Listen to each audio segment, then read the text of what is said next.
Hi, I'm Dan Pablocki. You are listening to Our First Fears, a podcast about gateway horror, past and present, with artists working in the genre today.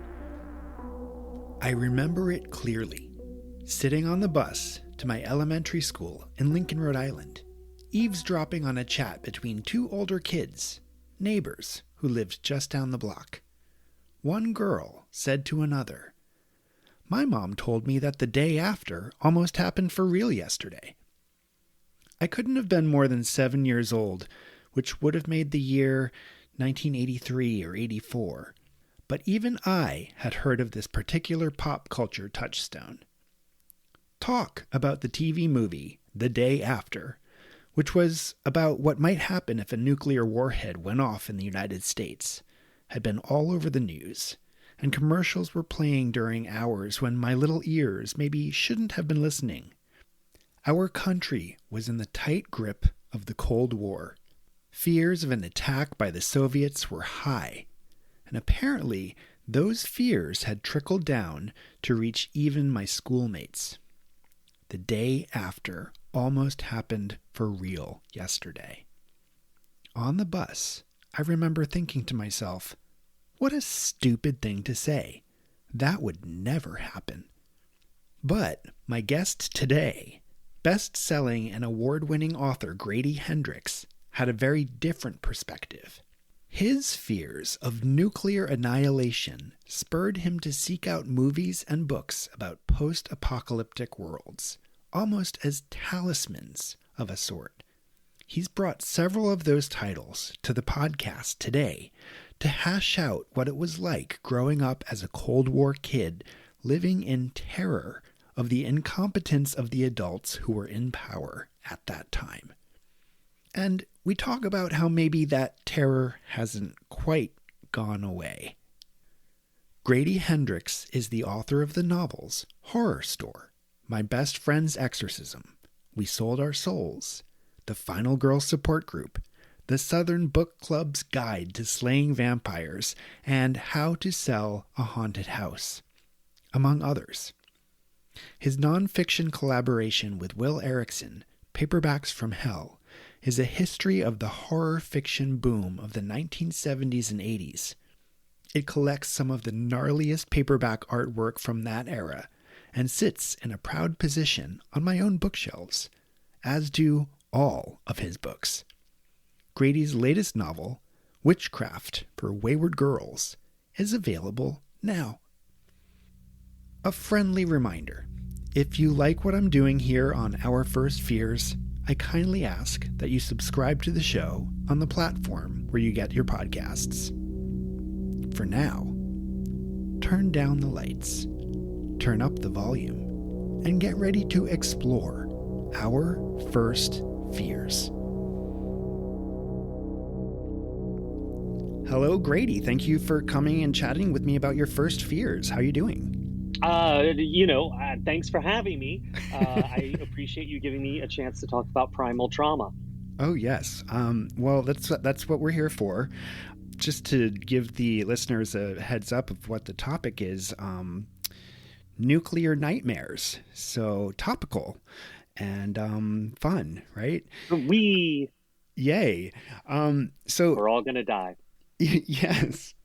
I have lots of questions Soon. about that. Yeah. About that for you. But before we get into all that, can you tell us about yourself, your work, and your relationship to the horror genre? And for you, I know that's a huge question because you're kind of the go-to person on a lot of these things. So that's just because people don't know any better. But I'm Grady Hendrix. I write horror novels. I write screenplays. I've written books about haunted IKEAs and haunted puppets, and I've written some nonfiction about the history of the horror paperback boom in the 70s and 80s. I do a horror history podcast called Super Scary Haunted Homeschool that took me 5 years to do one season about the history of vampires. God help me. Podcasts are hard. Working on the second season now. And I was not a huge horror fan growing up. It scared me a bit too much. I liked the movies, didn't like the books. They were kind of creepy. And it's something I kind of came to later. But like a lot of people, my introduction to horror was largely watching horror movies with other people. And so to me, horror's always been a social thing you do with your friends. It's weird because I've been telling a lot of people this, and especially on this podcast, I've been struggling with watching horror movies and reading anything horror lately myself, which is weird because I write it too. But I think it is sort of easier to have it be a social sort of situation. Yeah, the horror community is big and it's relatively tight. It's everyone knows someone or knows you or knows someone who knows you, and it's a pretty social crowd. I find it very similar to romance fans or metalheads. It's everyone else in the world looks down on us, so we all kind of stick together. I was just at a reading last night in Kingston, New York, which is where I live, close to there, and some horror friends doing some readings there and connecting and talking about our friends in the horror writing community. And yeah, it's a close-knit group of people, which feels really nice and reassuring because we're not as scary as we seem, I think, right? I hope not. You don't look like a scary person. You're only seeing me from the chest up. Below that, it's all tentacles. Tentacles with mouths. Okay, so the second question that I ask all of the guests who come and chat with me is, do you recall the first time you ever felt frightened? Yeah, I had a very hard time when I was super young, telling the difference between being awake and being asleep. So I had a few things around nap time. I think I was like 3 or around there, maybe 4, that I remember very vividly. Still, they're just sort of flashes, but yeah, things that would be impossible, like watching my sister walk through a wall or falling down the stairs and hitting my head and having my grandmother be very cruel about it. And it was so out of character with what I knew of these people that it was really terrifying. And people have told me those things didn't happen, so I assume I must have dreamed them or imagined them, but they still are in there as real memories, and they were very disorienting and very have always been very upsetting. Yeah, I've always been a very vivid dreamer myself. Do you feel like you still dream vividly? Yes and no.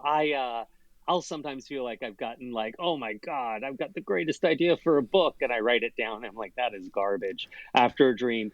No, my big thing is, so I have trouble with sleep paralysis on a relatively regular basis. By regular, every few months. And it's usually when my wife's out of town for work, or and so I'm alone, or it's when I'm traveling on the road for book tour stuff. And I've never been a fan of that. It's really unpleasant. Do you ever see that figure that people talk about? The night hag? Yeah. No, to me, I mean, there have been times during sleep paralysis when someone has come in the room and stood in the door and watched, but nothing's ever like sat on my chest. I never get that feeling of suffocation or anything, but it's very much me then trying to sort of rouse myself and yell at them to go away, and then waking myself up by shouting because I'm shouting so loud or mumbling so loudly. It's a terrifying feeling that sort of not being able to scream. Yeah, no, absolutely. Well, I've always thought like there is that thing, and I never quite know how to exploit it, but I do think it's really scary to be trying to fall asleep in a house alone that's not familiar. That's just something I don't enjoy, and I think no one does. And I think we all experience that feeling of lying there completely motionless, listening really, really, really hard because you think you heard something, and that can go on for hours sometimes. It'd be the most boring movie ever made, but I'm trying to figure out a way to exploit that because I think it is something a lot of people have in common. I agree. I have to sleep with a fan on to drown out all the ambient noise and But then how do you hear them coming? Like that would worry me more. That's a good question. Yeah, well, I've always wanted to go in one of those rooms, that's completely silent. They can design those rooms that are completely silent, where you're supposed to be able to, if you sit long enough, you can hear your like own pulse. And some people claim they can hear, and there's some evidence to back this up, the slight sound of nerves firing and things like that. I've always thought that would drive you crazy, Yeah, I do think that would drive me crazy. I didn't know that exists, so new fear unlocked. Thank you, Grady. Exactly. You're welcome. So you brought this topic to the podcast that when I first read it in the email correspondence, I was like, oh no. I was like, I don't know how I'm going to talk about this. Been having so much anxiety lately about global politics and the world in general and this country. And you wanted to talk about being a Cold War kid and sort of the pop culture things that affected you as a young person. That's going to be fun to sort of pick your brain about. I think it's also important as human beings to face fears and talk about these things. So the more that I thought about it, I was like, okay, yeah, I can do this. I can do this, and Grady's going to help me get through it. But can you explain like why this was the topic you wanted to talk about as one of your first fears? Yeah, well, I mean, to me, you asked a question, what's the first fear? And to me, the first really legit, I mean, I had the things everyone has. You see that episode of Little House on the Prairie with the poltergeist. You see there's a Fantasy Island episode, where the woman goes back home and like there's like a voodoo thing and there's a party and everyone's, a skeleton. Or you catch a few minutes of an edited for TV version of The Shining. Yeah, that's fine. But the first thing that really that like haunted me, I mean, it was around the Cold War. I was born in 72. So it was around 82, 83, 84 were sort of the heights of that. Mm-hmm. And it's very difficult to explain. I tried to explain the Cold War to my nephews and they were just like, that's ridiculous. It's difficult to explain to people who weren't living through it how legit it seemed that, I mean, do your homework. That's cool. But chances are you're going to be dead by 18. And there was this real feeling that, the world was possibly going to be destroyed or you were going to be destroyed. And it really didn't help. I'm from Charleston, South Carolina. We have like a Navy base and everything. And my dad would always take great delight in saying, we're one of the top 10 targets if a war breaks out for the Soviets, which we weren't, but he really liked that. I think it made him feel important. And so that terrified me because the way I had started coping with this feeling that any minute there was going to be a nuclear war and I couldn't really do anything about it I was like, I'm going to survive it, and there were all those sort of like men's adventure books. I was big on those and things like Red Dawn or I, Martha Adams or Warlords or the 40-Minute War or The Last Ranger, where it's like, one lone commando rises up in the ashes of America to fight for freedom. Which I assume would be me. I had no commando skills, but it's like being a mutant in a Marvel comic book. Just something high stress will activate your commando skills, and then I'll be a commando. And so when my dad dropped this, we're in the top 10 targets. I wasn't stupid, and I realized that there was no chance I was going to be anything but some like lightly sifting radioactive ash if that happened. So that was sort of even more troubling. And then you just kind of okay, I'm just going to live with this nihilism. And it didn't help.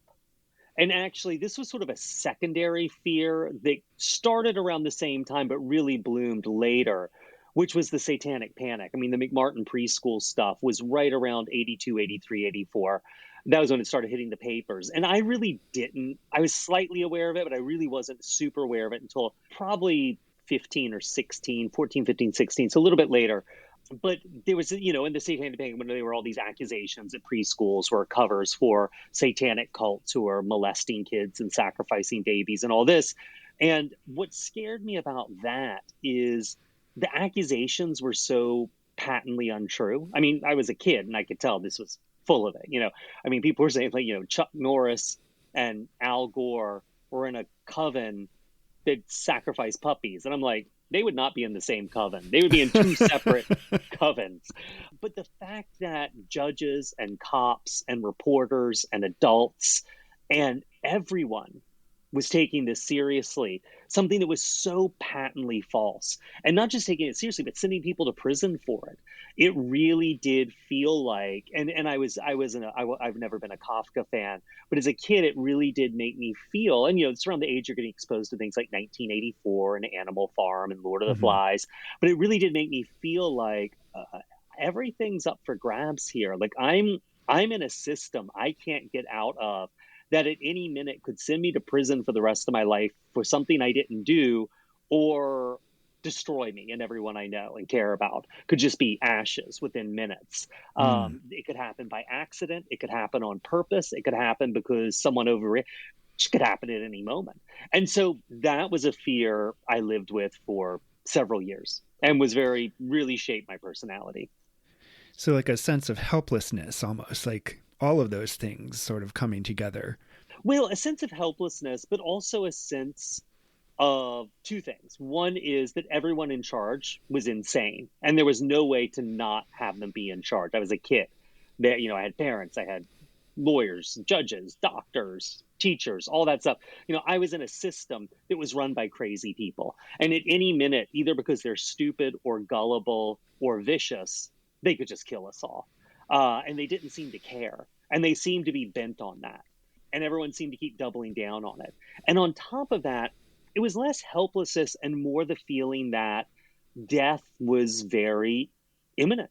It was Mm-hmm. just, at any minute, would happen. And that's a kind of helplessness, I guess. I never felt, I guess I did feel helpless on some level. It's hard to say. But it was just this feeling that my life or death was of no consequence to anyone who is in charge of my well-being. Do you remember like what that felt like for you as a kid? Like, how did you cope with those emotions or those thoughts? Well, books were huge for me, books and movies, but especially books. Movies were fine, but I couldn't find the stuff. I would Red Dawn, I would watch over and over again. But for me, it was really stuff, that let me sort of play out. And I wrote a lot, and not like writing, like, oh, I've always been writing, I'm a writer, but like, like comic books where I was the hero, or stories where I was like a commando. But like, things like Z for Zachariah or Whitley Strieber's Warday, USSA, which was like a young adult anti-communist thing, the Mm. novelization of America with a K, which was like, I think it was like a 14-hour miniseries with Chris Christopherson. That was really boring, but I was fascinated by the book. And then there was other stuff like that. I mean, there was a great book I read over and over again called The Park Is Mine by, I think, Stephen Price was the author's name. And it's just about this Vietnam vet who takes over Central Park and rigs it with booby traps and kills all the cops who show up. And like, for me, I was like, oh yeah, I could do that. Like, I know where Yeah. parks are. He can make bullets. I can make bullets. So Yeah. really, like, doubling down on fiction. And I watched a lot of action movies, less horror, more action, but just stuff where it was like this comic booky kind of heroic stories, where people just were random heroes and defeated the bad guy. And then the other thing that really was my former dealing is I was tremendously, and I never really knew if they went together. I think there might be other sources, but I was tremendously OCD as a kid around that age, a little bit younger, but around that age. A lot of counting, doing things in even numbers. Touch something with my right hand, I had to touch it with my left hand. If I saw something fully with my left eye, I had to do it with my right eye. Breathing in even numbers, that was really important to me. I mean, sometimes it would take me 25-30 minutes to get from like the car to my bedroom because I had so many rituals and things I had to do. So that was probably a coping mechanism in some Mm. sense. Do you feel like the fiction that you were looking towards was sort of like a way of teaching yourself the survival game, how to get through it all? Yeah, in a way, but also, I don't know if you ever had this experience, but one of the reasons, like, I feel like therapy is often so helpful, especially if you're like in a long-term relationship or something, is sometimes if something's going wrong, you just want to talk about it. You don't need to solve it. You just want to talk about it obsessively. People do it after a breakup. You do it if you're having problems in your marriage or relationship, whatever. You just want to talk about it endlessly. And I always feel like a therapist is really good because at a certain point, your friends get sick of it Oh, and for your sure. partner gets sick of it. They're like, I don't want to have this conversation. A therapist, man, they're on the clock. Hmm. They got no choice. And so for me, the books and the movies too were having the conversation I wanted to be having. Like, what would machine guns do here? Would machine guns be useful? What about crossbows? Where do crossbows fit into this path?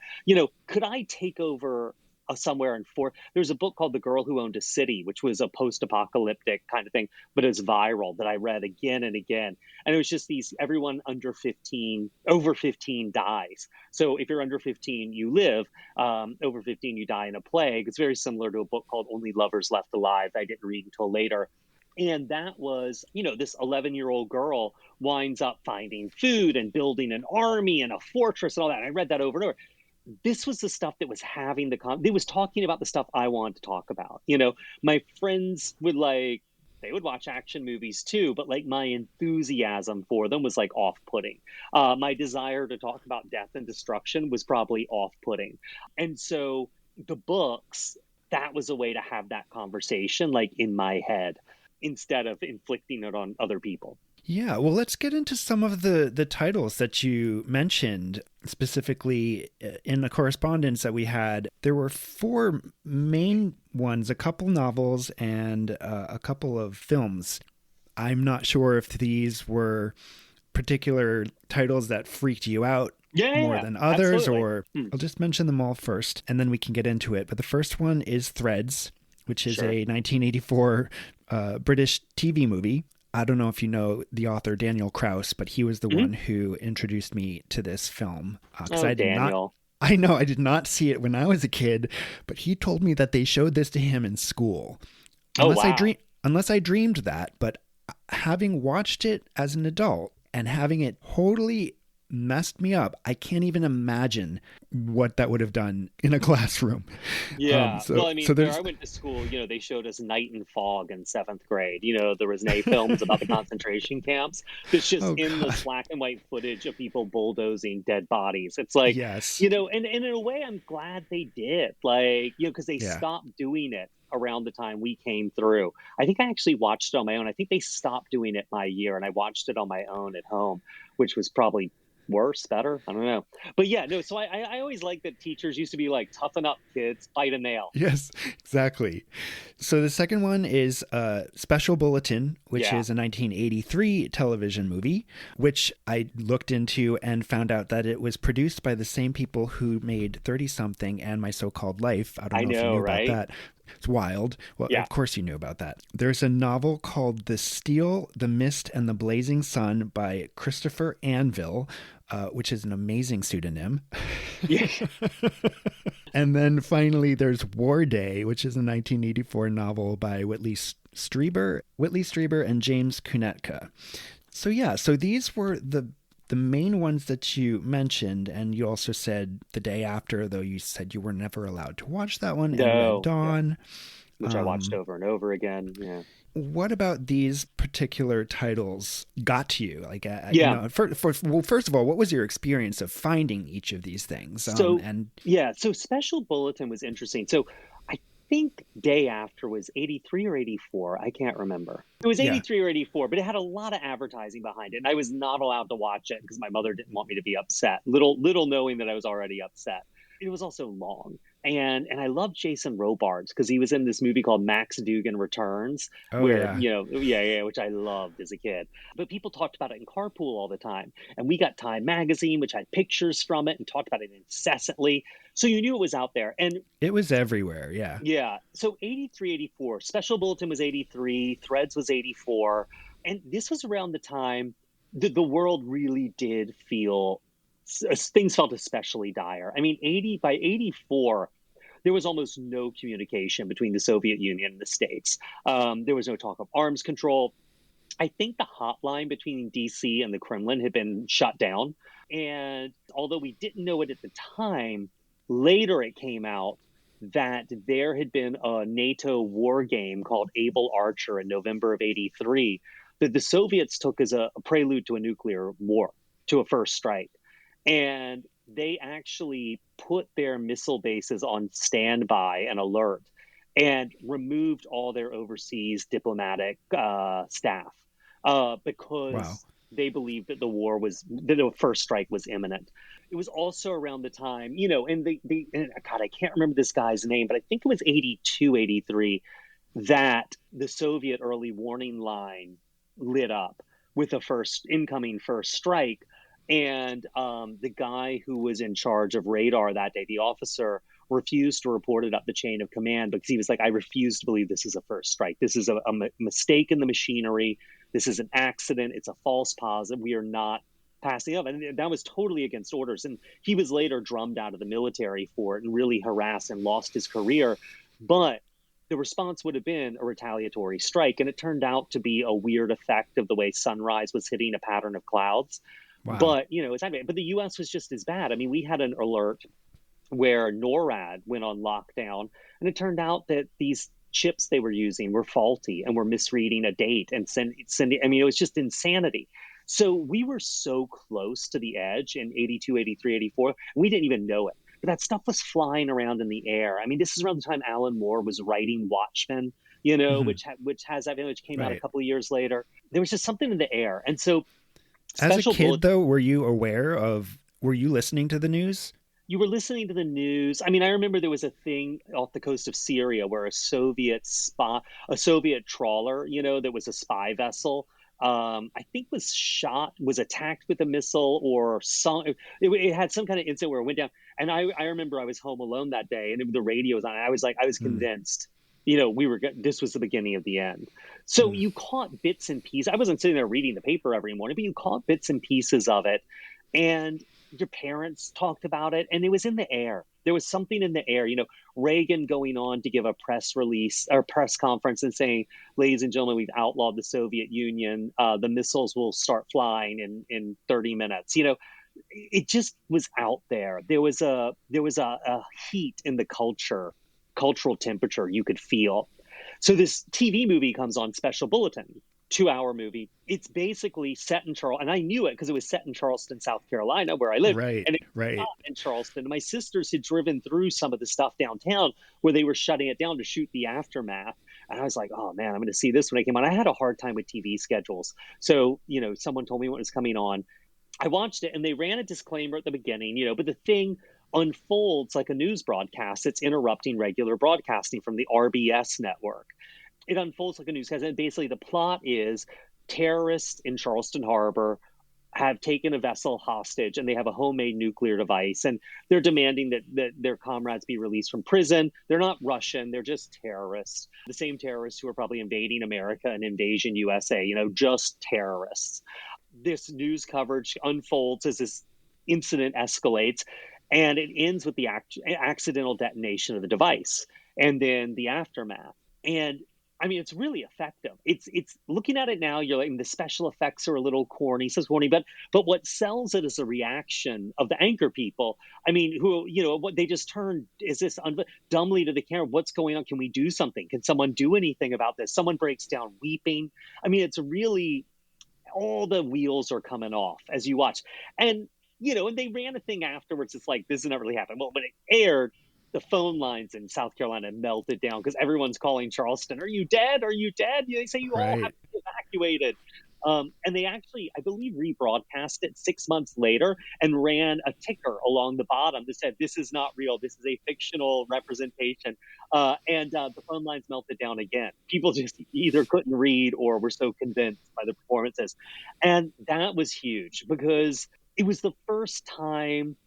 Red Dawn was great, but there were no nukes in Red Dawn. It was the first time I was seeing what I was getting from books on TV. And like, for me, I wanted to see the bomb go off. What is that going to look like? And that catharsis. Yeah, it's like watching porn and like always shutting it off before the money shot. It's like, I want to see the bomb. And, you never saw nukes in movies go off. You'd see bombs, but not nukes. Like, and everyone was so serious about them. I'm like, it's gonna happen. Like, I read about it in books. I want to see it, and it's not very great in it, but it was good enough for me. It was good. That scratched the itch at the time.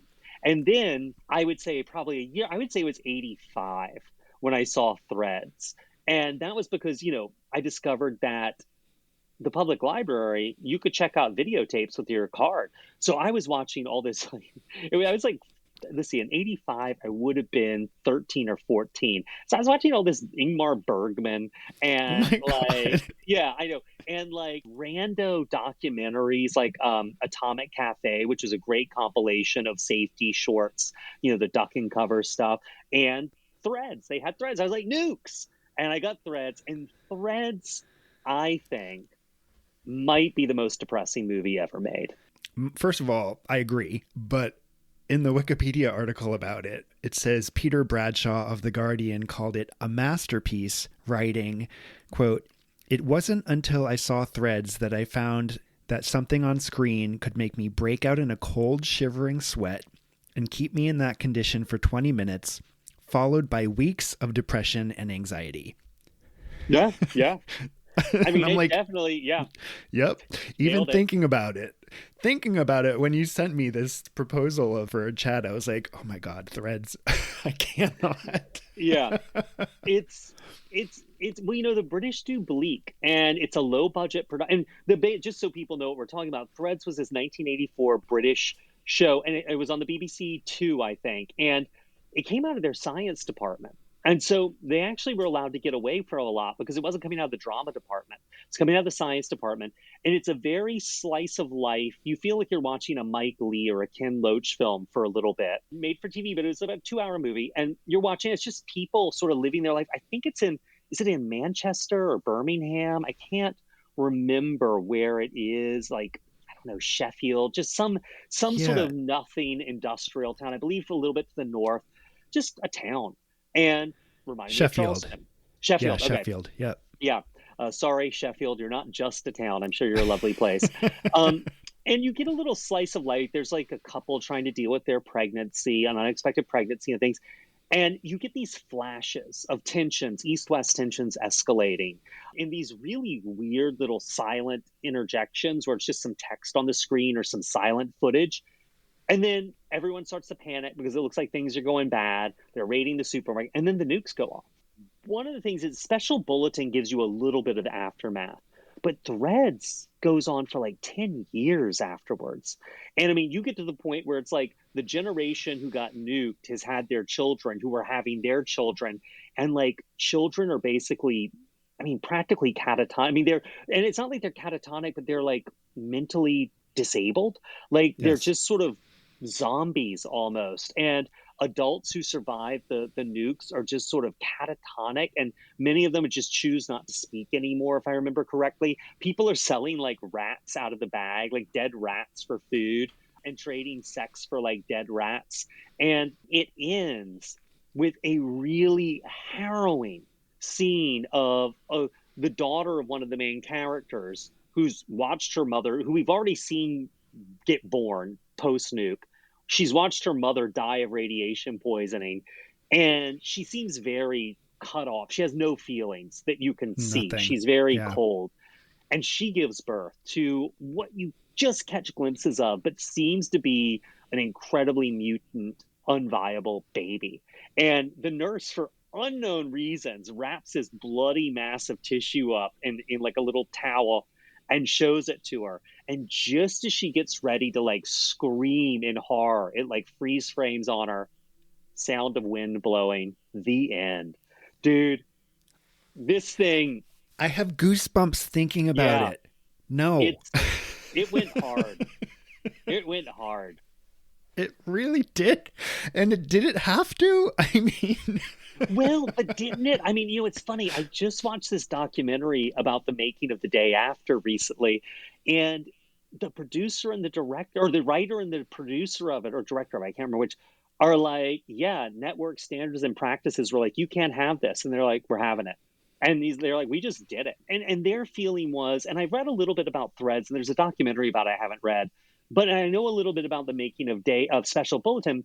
A lot of these people making this stuff felt like, everyone is acting like this is a game. They felt like the president was an actor from Hollywood who was treating this like a big joke and talking about a Star Wars defense system, and that people needed their faces rubbed in the horror of what this was going to be like if it happened. And it's actually really interesting. Day After was either 83 or 84, I think 84. And when it came out, Reagan, there was a screening of it in the White House, and Reagan wrote in his diary that night of how disturbed he was, and wrote, this can never be allowed to happen. And it was after that, 84, 85, 86, that tensions with the Soviet Union started to de-escalate. And so I think there's a case to be made the day after, which I think is the softest of these. Yeah. It's the Shirley Temple of these, where Threads is like the Mad Dog 2020. It really might have de-escalated nuclear tensions by making something that was an abstraction literal. Yeah. You look at Dr. Strangelove, you can talk about megatons and mega kills and all this stuff, but seeing a mutant baby get born is a different kettle of fish. That is true. I was going to ask you at a certain point, can art act as a preventative or a prevention for something? I think you just answered that question. Yeah. Yeah. I mean, like, one of the reasons I write books is I think books, even better than movies, are designed to induce empathy. They put you in someone else's head. Even a third person narrator, you're in someone's head. You're in their shoes. You're feeling it from their point of view. And you can see people do this in books like American Psycho, where they play with that, or Zombie, where they put you in the point of view of someone with no feelings. Or you can see them do it in something like We've Always Lived in the Castle or True Grit, where they put you in the point of view of someone with a really distinct voice whose view of the world is really off kilter. Or they can put you in the point of view of something, like in The Diary of Anne Frank or One Day in the Life of Ivan Denisovich or something like that, where you're like, oh my God, how did this happen? So I think, yes, I think the only reason I'm not writing books to change the world. I don't think anyone's making, Silence of the Lambs for world peace. But the way you make these things is you are trying to put the audience inside the head of your character. You are trying to make them empathize with someone who is imaginary. Empathize to the point where they feel that on their body, and so that's the trick. I mean, whether you're making, Slumber Party Massacre, which is a movie I like very much, or you're making... That's a good one, yes. It's a great movie. Or you're making Philadelphia, or I don't know, I can't remember any recent movies. Your goal is to make the viewer or the reader empathize totally and completely with an imaginary person going through imaginary things. Speaking of the books that you mentioned, The Steel, the Mist, and the Blazing Sun by Christopher Anvil, I read a bit about your initial difficulties getting through it. It's a terrible book. What's your connection to that one? So I know you. I know the cover is kind of amazing, right? Cover's great. Yeah, it's like a command. But what's on the? Yeah, he's a future commando with a machine gun and a poncho, and there's like an American flag behind him.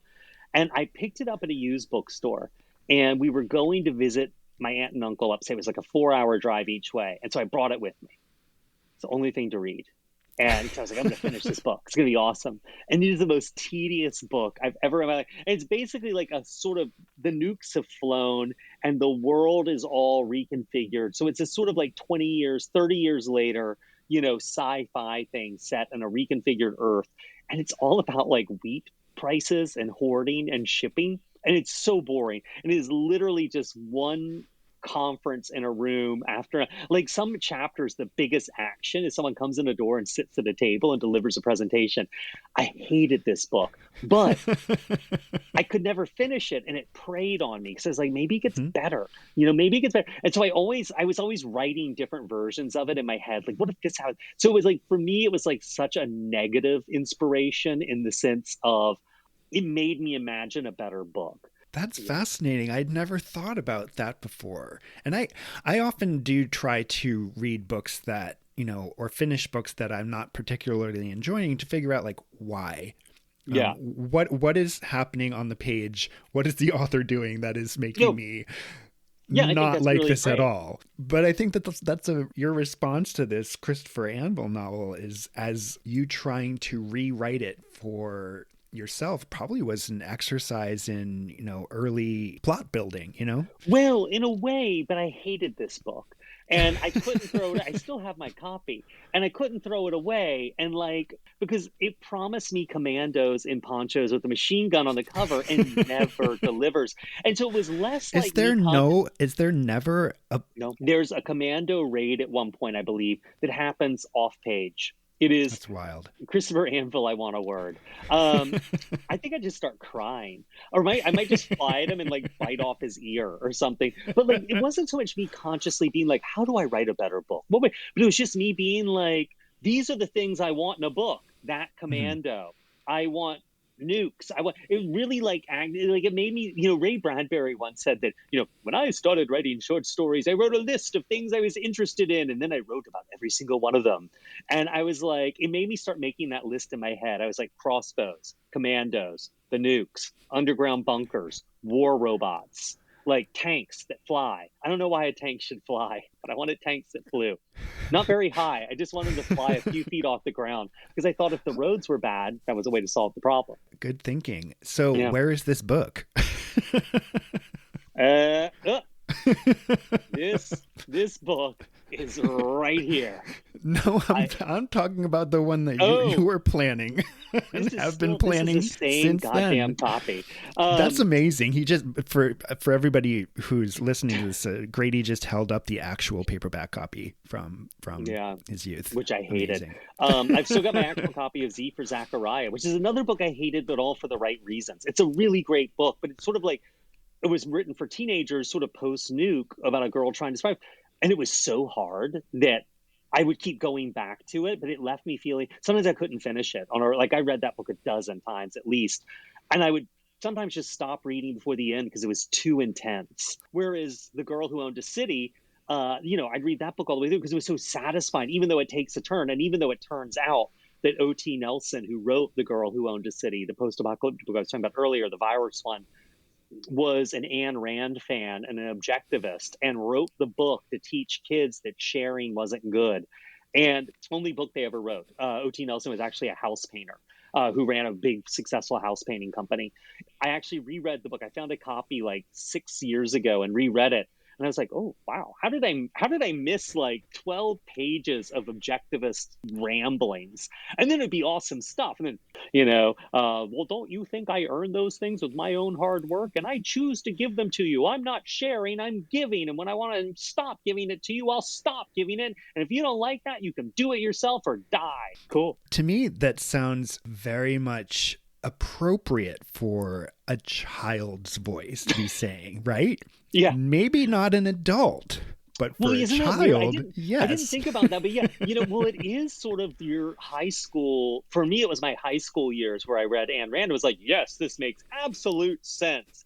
And then, you actually want to have relationships with other human beings, and you realize, that's what an asshole sounds like.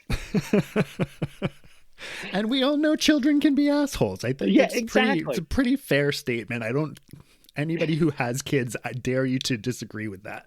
Ayn Rand, king of the children. We have a Ted Jr. talk for you, Miss Rand. So what about Warday? So Warday is Whitley Strieber, who this was before he was abducted by UFOs. So Whitley... Yeah. By the way, he lived in Accord, New York, which is about 25 minutes south of me. Was that where the abduction was? Yes. So I live in UFO corridor, BTW. And? Well, I didn't grow up here, okay. But a lot of people in this village, in the town where I live, which is called Saugerties. Oh, I know Saugerties, yeah. Yeah, in the 80s and before, there are stories. People are kind of unwilling to talk about them because some stuff happened that really, really disturbed them. Yeah. There's a great movie called Man Underground that's very low budget, very indie, but it's all shot, I believe, in upstate New York. And it's about a guy who believes that when he worked for the government, he found evidence of UFOs and he lost his job, and his whole life is just this slice of life about this guy where he's like, I've got to tell people the truth. But it's all shot in upstate New York. So what you're saying is actually mapping onto that inside my brain. Yeah. There's also, not far from here, I believe it's a town called Pine Bush. There's the UFO Museum. And it's the middle of nowhere, little town. Cute place, but they have a UFO fair every summer. Street fair with people dressed up in alien costumes, alien themed rock bands performing. Every summer? Yes. Yep. Oh. It's a yearly thing. So this is the Whitley Strieber that I know. Yeah, no, exactly. And before his abduction thing and where he wrote Communion, which I think was like 86 or something, he was a horror writer. He wrote horror novels, and he's a really good journeyman horror writer. Like, his books are all well written. They all punch above their weight. They're not super ambitious, The Hunger, Wolf, and that kind of stuff. They're not so Night Church. They're not super ambitious, but they're like really good reads. In the middle of all this, he wrote this book with a guy named James Kunetka, who you mentioned earlier, called Warday, and it is basically World War Z for a nuclear war. And it's sort of, there's been a limited exchange between the US and the Soviets. We lost some people, a couple of million, but America's a big country, the world's a big place. And now we live with sort of, I think it's like the Midwest is contaminated still. And it's this two journalists who decide to go on a trip through the radiation zone, because a lot of the country's cut off from other parts of the country now, and some people have hunkered down and isolated, and others are thriving, but they don't know what goes on. Like the flyover Midwest states are nuclear, but people in LA don't really know what people in New York are doing. Like, it's so they want to go on, they want to see the country, and so it's like a diary with a lot of like fake reports and papers and newspaper articles in it. And it's a big book. I mean, it is like one of those like whopping like 600 pagers, and I've never finished it in my life. But I had a copy when I was a kid. I got it at the same used bookstore. I got The Steal, the Mist, and the Blazing Sun. I probably read 100 pages of it, and that was enough for me. I was like, oh, wow. Look, like, you could do this in a book and it's really cool. It was too much for me. It was too much information. It was too hard for me to hold on to. But it was full of horrible, horrible facts. Like, one side effect of radiation poisoning is that sometimes babies are born with adult genitalia. Like, what? That haunts you when you're that age. Like, what? Is that know if that's true? I don't know. Is it true? But I bet you'll never forget it. Amazing. I remember bringing that up in Sunday school when I was like 13. As you should. Yeah, I was talking to the person next to me, and the teacher was like, that is not true. And I said, it's in a book that I can show you. I think I had the book with me. It's a thick book. And she's like, I don't think that's possible. And she got really concerned about it and like asked the doctor. And he's like, well, I mean, it could theoretically be possible. And like, it became a thing. But yeah, and then Whitley Strieber also, interestingly enough, he wrote another book around this time for kids. I think it was around the same time, called Wolf of Shadows. That was basically the same nuclear exchange had taken place. It was like in the same universe, but this was all told from the point of view of a pack of wolves who wind up teaming up sort of with some humans who are migrating south away as nuclear winter comes to get away, to somewhere outside the radiation cloud. And it's told all from the point of view of the wolves. And it's amazing. I mean, it's, I think, the best thing Strieber's ever written. Like, it's Wolf of Shadows. I don't think it's in print anymore, but it is an incredible book. I'm writing that down because that sounds amazing. And yeah, and he wrote that one alone. No. I kind of want to see the animated version of that, like by Leica Studios, Right. Yeah. Totally. But it's really compelling. Warday, though, it was just so overwhelming to me. And I would carry that book with me a lot of places in my backpack. Never read more than 100 pages, but it was just like this totemic object that, like, it was like my Ulysses before I was old enough for James Joyce. Like, this is the mind blower. And every now and then I'd read a page or two. That's amazing. I love that you had these books that you would carry around with you, that you were fighting through, that you were fighting for. It's like I had very unhealthy relationships with these, but these were toxic reading relationships. Did you share them with friends? Like, what was your relationship with other kids your age? Like, did you talk about these kinds of things? Well, I was very embarrassed to like science fiction because science fiction wasn't cool, So Steal, the Mist, and the Blazing Sun, hell no. But if you think I didn't show everyone I ran into the passage about the kids being born with adult genitals in Warday, that got passed around carpool a lot. Yeah. So that kind of book was okay. Books with machine guns on the cover, okay. If we got into fantasy, which I also liked, or science fiction, I tried to keep those kid, and especially the fantasy, there was something really before Harry Potter, like it was really, nerds did that stuff. That was nerd stuff. And I didn't want to be a nerd. I wanted to be normal. Well, that's sad. I think times have changed, right? Yes. Oh, Science definitely. fiction is kind of cool now, right? Especially Teenagers with all play... of the superhero stuff and, Yeah, one of my friend's kids was like going on and on about his Dungeons and Dragons campaign. I was like, I wanted to be like, shh, I'm going to bully you just out of principle. Well, I was speaking of satanic panic stuff. I was never allowed to play Dungeons and Dragons as a kid, but as an adult, I was invited by friends long ago when I was living in New York City. And I spent a couple of years like on a campaign and creating characters, and until I realized I could be spending that time writing. Yeah, and I know some people do both. I know there's dungeon masters who have used those skills to become masterful science fiction authors and fantasy authors as well. Not me, man. I'm doing one or the other. I mean, even just it's so much time. It's math. I'm not good at it. Yeah.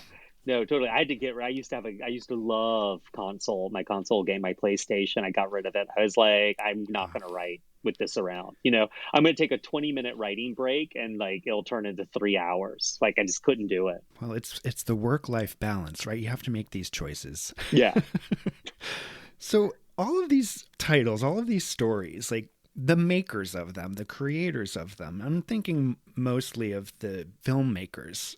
What do you think they were trying to do other than entertain? Like, are they trying to reflect something at us? Like, I know we already talked about Ronald Reagan's response to the day after and all that stuff, but I'm thinking these people who were making these things probably were in the first wave in the 60s of that Cold War fears, the nuclear fears from Cuba. Do you think it was just the timing for them that they were of the age to make something and have it be put out in a mass market kind of way, that they were like, oh, these were the things that scared me when I was a kid. They're coming back around. I think for a lot of these people, they've been the folks who made Threads, day after all that, they were very clear. They wanted to rub people's faces in this. Like, this is where we're going. This is what's going to happen.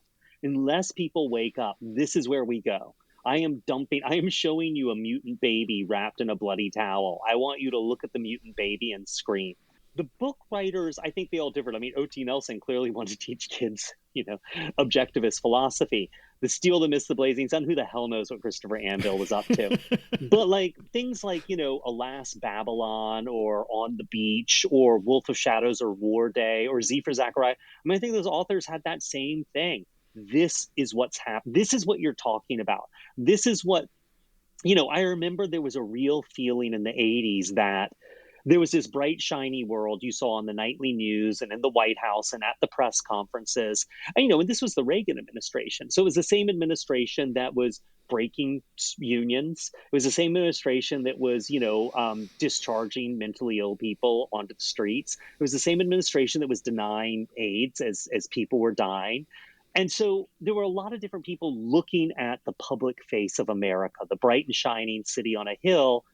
And they were like, that is not real. That is a mask. And people are hypnotized by this. And I want to show people what's behind that, what the real world consequences are. I mean, I think definitely you read Z for Zachariah. That's an angry, angry book.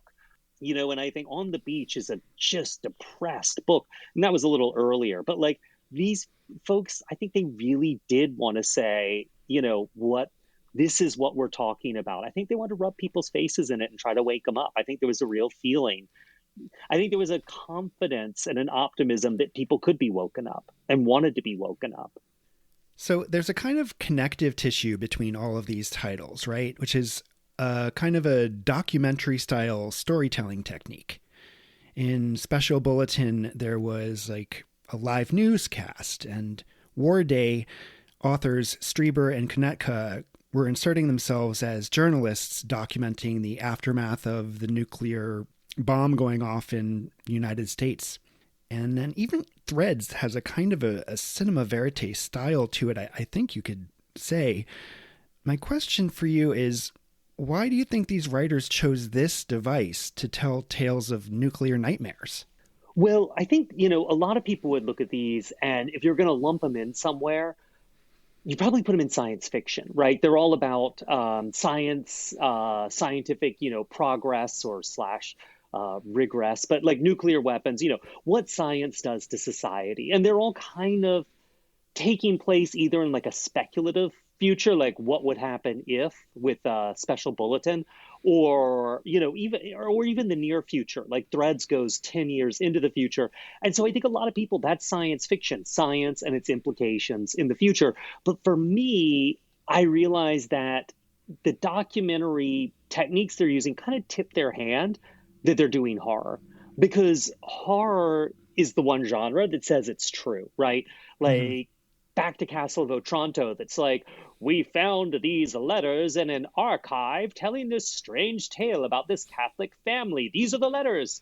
And then you have like, Turn of the Screw by Henry James. It's supposed to be, well, this is something I heard from someone. It's absolutely true.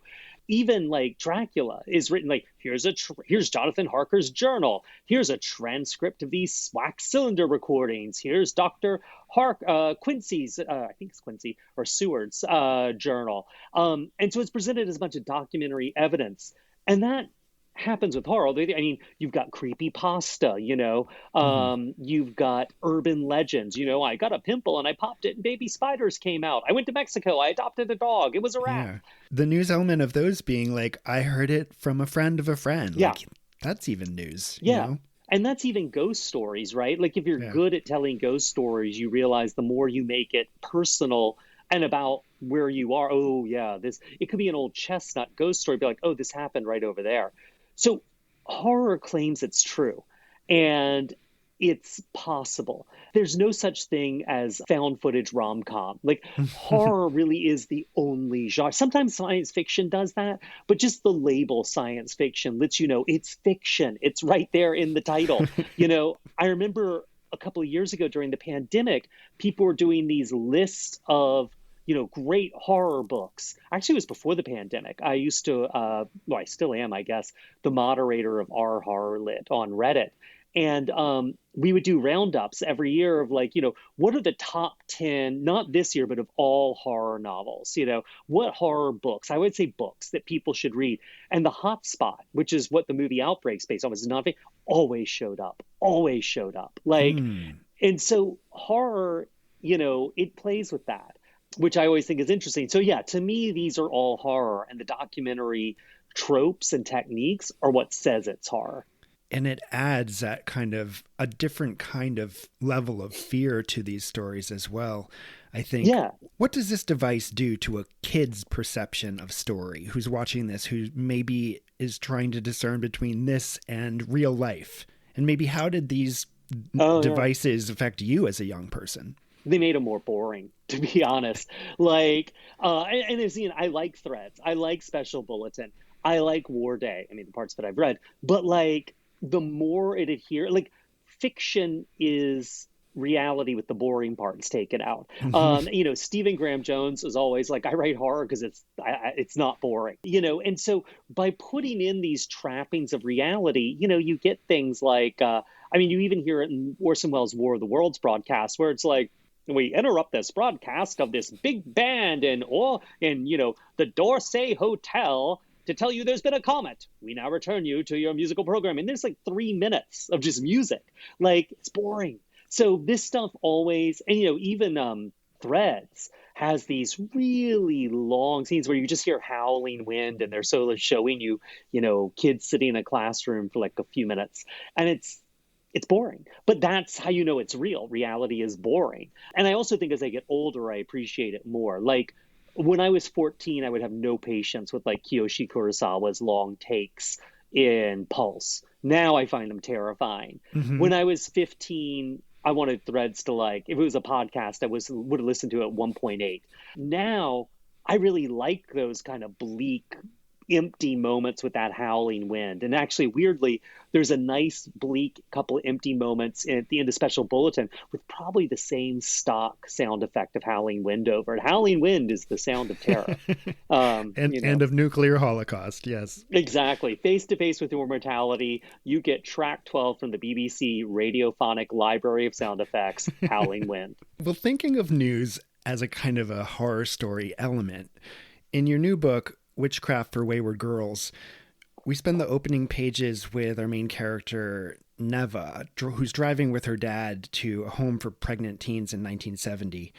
And they're listening to the radio as they drive. It's a long, sort of tedious drive. And between him sort of lashing out at her about her life decisions, we and they get snippets of sports updates, but then reports of campus violence and reports of the weather underground and Manson mayhem, and then commercials and some radio shows.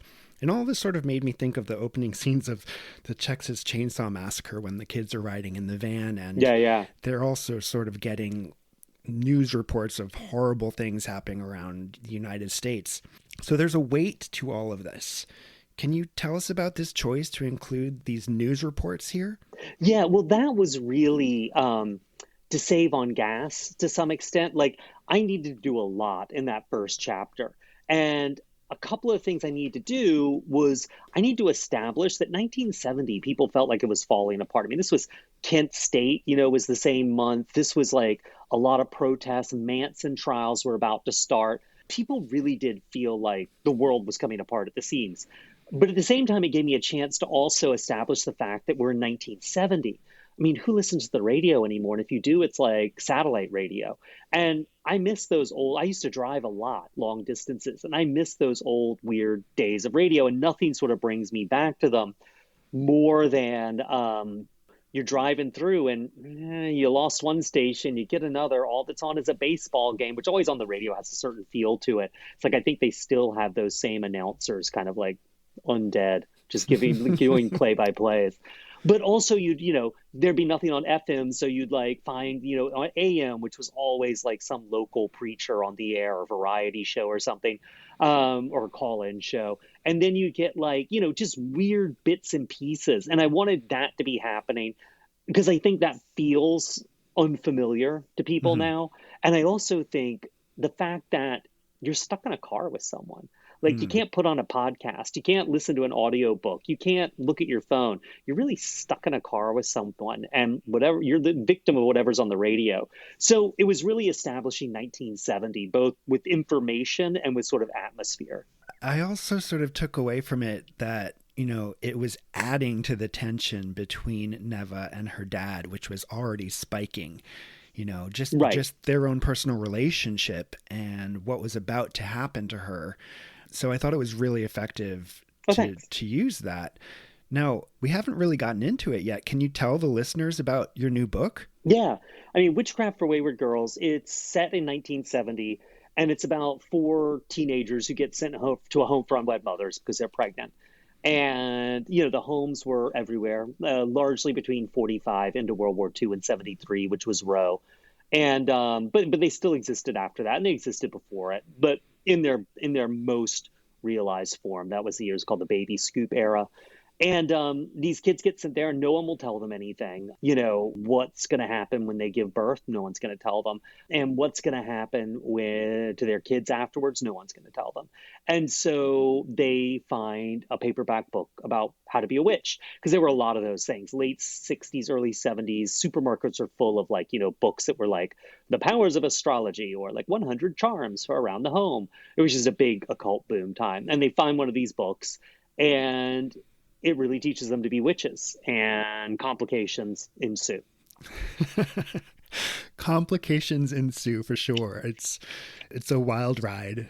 And pregnancy complications, plot complications. Exactly. But it fits in very well with the rest of your books, which I love all of them. And this one's a real big book. I know. I keep wanting to make my books shorter, and they keep getting larger. Well, I think it worked. There's so much atmosphere here, and I feel like that sort of lends itself to a witchcraft or a magic story, that kind of expansiveness of that fantasy element. Well, magic also is one of those things that unless you're going to spend time on it, it's sort of a slow burn, always. Like you look at, I don't know if you saw A Dark Song, which is a movie from, like, yeah, I mean, it's like a woman and a dude in a house casting one spell. I think it's an Abrahamic spell, and it's ritual magic. And, the entire movie is in casting one spell that takes them weeks and weeks and weeks and weeks to do. I mean, that's always an element of ritual magic, is that it's part of the way the magic happens is you subject yourself to this time intensive ritual. Would you say that writing a book is ritual magic in a way? Oh, absolutely. Yeah, of course. I mean, Alan Moore has made the whole latter half of his career exactly that. Grant Morrison talks about it. A lot of people talk about it. I mean, it really is, focused attention on a single task, over a long period of time. And I'm making up imaginary people and doing imaginary things to them. And sort of, and in a more real level, I'm sitting in my office and imagining having feelings, and then I'm encoding those feelings into black and white, black marks on paper. And then years later, someone's going to unpack those marks and decode them and hopefully have the same feelings. So, I mean, it really is, they used to, in the 70s, I think they defined ESP as information at a distance. I mean, what's writing, And that kind of focus and sustained attention results in really weird effects. It's the same way as you buy a Volvo and suddenly you're like, oh my God, everyone's driving a Volvo. You do the book, you're looking at the world through the book. I mean, I wrote my best friend's Exorcism about friends from high school. And as I was sending that book off for copy editing, my best friend from high school, who I hadn't talked to in probably 18 years, just suddenly contacted me out of the blue. I wrote, we sold our souls. And that was a book that was designed to be about, getting through a really shitty time in your life. And it got me through a literal really shitty time in my life, not literal, but a really shitty time in my life. It was a book all about giving up. And I was really getting ready to quit writing at that point. I wrote How to Sell a Haunted House about parents dying, and about 4 months after it came out, my dad died. So it's, it's like this stuff is really, I'm not saying I caused it, but I'm saying you're looking at the whole world through the lens of this one thing you're extremely focused on. And the synchronicities really they feel very compelling. Yeah. And you can ignore them or not. Do you know what I mean? Like you can lean into it, which makes life kind of more interesting, or you can be like, not for me. Well, it's interesting because the book is so powerful. Those last few chapters, I don't know if I said this already, are so powerful and moving. I really I left reading this book kind of shook, and I think that's a pretty impressive thing to be able to do. I really loved it, and anybody who's listening to this, if you haven't read it yet, please check it out. It's really, really worth it. I appreciate it. Sort of to close out the chat, I have to ask you, regarding all of these nuclear nightmare things, would you hope to live through the blast, or would you rather just be evaporated? 14, live through the blast. Now, die. I want to be Ash. Do it. Same. I think same. Yeah. And finally, I have to say, you're a writer whose sense of humor and warmth, I feel, always shines through the horrors that you depict on the page. So, Grady, can I ask you, can you please come up with a happy ending for us? I mean, okay. I don't know, because to be honest, having lived through the Cold War, and I think it's hard to understand what it was and not diminish it. And fears of the past should be diminished by future generations. But it's, I tried to describe what it was like in the Cold War to my nephews, and they were like, whatever, dude, that sounds lame. But, it was weird. I really did feel like, why do my homework? I'm probably be dead by 18, 50-50 chance. And we came awful close. And in retrospect, it's apparent how close. And so then in 84, I think the Bulletin of Atomic Scientists had the doomsday clock at 6 minutes to midnight. I think now they've got it they just took another second off, and I think we're at 89 seconds to midnight, because they feel like the world's confronting existential crises with global warming and weapons proliferation, and there's been a total and complete global failure of leadership. So that's a bummer. There's no way to spin that. Wild. That's a bummer. But I will say, for me, what really saved me back then, because it wasn't like there was glasnost and all of a sudden I was like, yay, I feel so much better. What really saved me was other people, like reading the books, the new books and all that stuff, and watching threads and things like that was a way of scratching an itch and having a place to have this conversation that was inside my head over and over and over again, until I didn't need it so much anymore. And then by then it was a habit, though. It was like a crutch. I didn't need it, but I felt compelled. I did it compulsively. And what really changed me was getting out in the world to see people. Like, I realized that they didn't want to talk about dying in nuclear fire all the time, or what kind of crossbow would let them survive. They want to talk about other shit. And if I kept going to that stuff, they wouldn't want to talk to me. And I realized that they were noticing my like nervous tics and compulsive habits, and it was weird. And if I wanted to be around people and not be a freak show, I need to deal with that stuff. And I realized that this big picture view I had of like this planet with mushroom clouds erupting all over it was fine.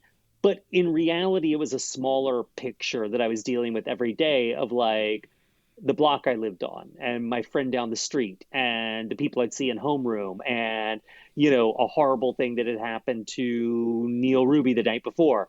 And, and I realized that it was these small things that were much more important and much more pressing and had a much more immediate effect. And so even now, I mean, the antidote for me to despair is being around people and interacting with people and talking with people, because on your own, man, your head is a crazy maker. And I mean, I'm on my own a lot. I write for a living, but it's really important to get out of your head. Yeah. And, you got to keep sort of measuring yourself against the general reality yardstick and seeing if you're falling way at the bottom and need to pull yourself up a little bit, or where you are on that. It's very sobering. I appreciate that. Like I said earlier, this topic I was kind of scared to tackle, but thinking about connecting with people and connecting with you and connecting with other people on the podcast has been very helpful. And I appreciate that idea of a happy ending rather than focusing on all the other stuff. It's people. So yeah. And what else we got? We're all going to die, but at least we'll do it together. And I always like to think we're all on a slow bus to hell, but we're on a slow bus to hell together, right? Yes, we'll quote you on that one. Grady, thank you so much for taking the time again to talk to me and to the listeners. Big fan, and I really, really appreciate it. Oh yeah, man. Thanks for having me. Many, many thanks to Grady Hendrix. It's not every day that you get to talk with one of your favorite writers, storytellers, and raconteurs, and I hope my nerves didn't show too strongly. I still kind of can't believe I had the opportunity to have this chat, even if Grady's chosen topic at first sparked some deep anxieties in me. But that's what this is all about, isn't it? Facing fears? And having reached the other side of it, I'm feeling much better. Grady was right. Talking these things through really can help in the end. No nuclear nightmares for me this week, at least. So, thanks for that too, Grady, if you're listening. His latest book, Witchcraft for Wayward Girls, is really wonderful.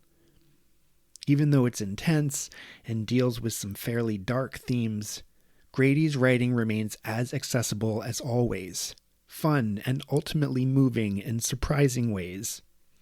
If you want to immerse yourself in witchy 1970s teen hijinks, I highly recommend you pick up a copy.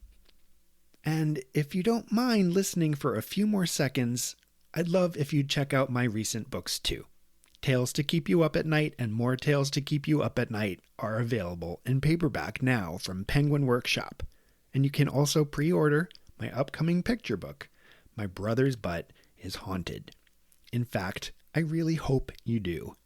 Pre-orders help us authors more than you might imagine. Anyway, there's an order link for all of my books on my website, www.danpoblocki.com. Thanks so much in advance. If you'd like to find me online, I'm still on Instagram at danpoblocks and at Our First Fears, and on Blue Sky at danpoblocki.bsky.social.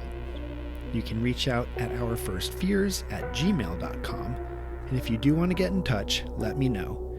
Do you recall the first time you felt frightened? For real, write to me and let me know. I may just read your story on an upcoming episode, if you let me. Thanks again for your precious time. I'm Dan Poblocki, wishing you sweet dreams and pleasant nightmares.